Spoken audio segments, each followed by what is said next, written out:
We like the idea that Rosemary, like I said before, is kind of undergoing a revitalization, and we would definitely want to be a part of that. Sarasota Architectural Salvage opened its showroom SAS Mercantile in the Rosemary District last year, and the location has already taken root. The store is doing so much business they can barely keep the floor decorated, boding well for the burgeoning commercial district. Some of the earliest residents were here in Rosemary.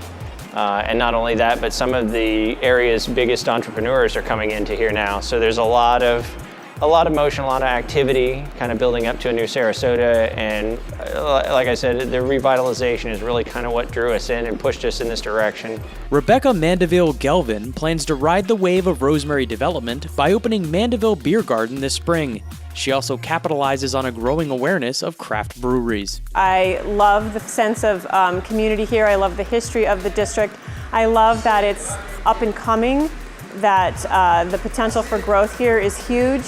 There's a buzz in this area about this area. You know, people are starting to kind of realize that this area is waking back up. It's right on the cusp of downtown. You know, it's right on the edge of where people are kind of treading, where they're buying. You know, Gillespie Park on the other side has definitely kind of woken back up, and people are redoing the old bungalows there. Part of what brings people into a place like that is they just bought a house in this area, or they just bought an apartment or a condo, and they want to come in and have a look, and we're close. We're, you know, an easy step from downtown or from some of the nice historic areas, and to some degree, you know, we're a little bit more centralized now. All of the projects in permit end up happening. Yes, that did draw me to the area. You know, Main Street is great. There's a lot of good stuff going on over there, but it's hard to find a parking spot. Well, there's definitely a lot more life in this area now, and with the design district has, you know, people like ourselves who are in retail, people who are architects or designers, or who are now, you know, working their way in to build new residences.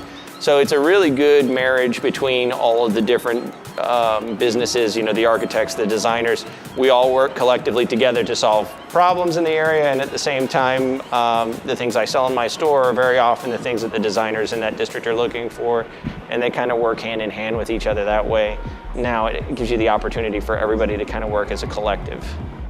The homeless population that is very near and prevalent to this location. You know, I don't have answers that people haven't already thought of. Darwin is doing some really wonderful things, and he thought, you know, I'm just going to try something here and employ some of these people. So I don't know what the long-term solution is going to be, but I think that we all are going to have to come together to find a solution.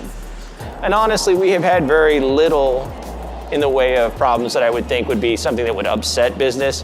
It's mostly minor stuff that you're just kind of having to, you know, sort things out with the people who are there to get help, who kind of stray in, but for the most part, it's been okay.